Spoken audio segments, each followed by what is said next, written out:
असं म्हणतात, बाळाचे पाय पाळण्यात दिसतात. पण इथे पाळण्यातल्या बाळानंच आपलं कसब पाळण्यात असतानाच दाखवायला सुरुवात केलीय. होय, आम्ही बोलतोय ते रत्नागिरीच्या वेदा सरफरे या सर्वात लहान भारतीय जलतरणपटूबद्दल. या चिमुरडीचे पाय 9व्या महिन्यातच पाण्यात दिसले, तेही पोहताना. 9 महिन्यांची असल्यापासून रत्नागिरीच्या शासकीय जलतरण तलावात पोहायला सुरुवात करणाऱ्या वेदा परेश सरफरे हिचा प्रवास अवघ्या 1 वर्ष 9 महिन्यांची असताना इंडियन बुक ऑफ रेकॉर्डपर्यंत पोहोचलाय. 100 मीटरचं अंतर 10 मिनिटं आणि 8 सेकंदात पूर्ण करत वेदा भारतातील सर्वात लहान जलतरणपटू बनलीय. 9 महिन्यांची ही चिमुरडी खरं तर तिचं ते रडण्याचं वय. वेदाचा मोठा भाऊ रुद्र शासकीय जलतरण तलावात रोज सराव करतो. तो राज्यस्तरीय स्पर्धेतही सहभागी झालाय.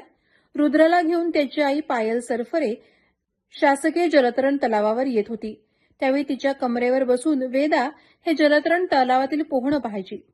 एक दिवस रुद्राचे प्रशिक्षक महेश विलके यांनी वेदाला पाण्यात सोडलं. तेव्हा ती रडली नाही, तर पाण्यावर हातपाय मारून तिनं पाण्याशी दोस्तीच केली. हळूहळू ती पोहायला लागली. जलतरण तलावाच्या कठड्यावरून पाण्यात डोकावताना तिचा आत्मविश्वास दिसून येतो.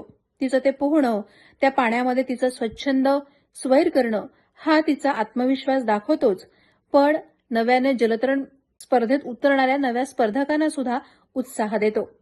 वेदा सरफरेमुळे रत्नागिरीचं नाव आता संपूर्ण भारतात झालंय. प्रहार डिजिटलसाठी अनघा निकम मगदूम, रत्नागिरी.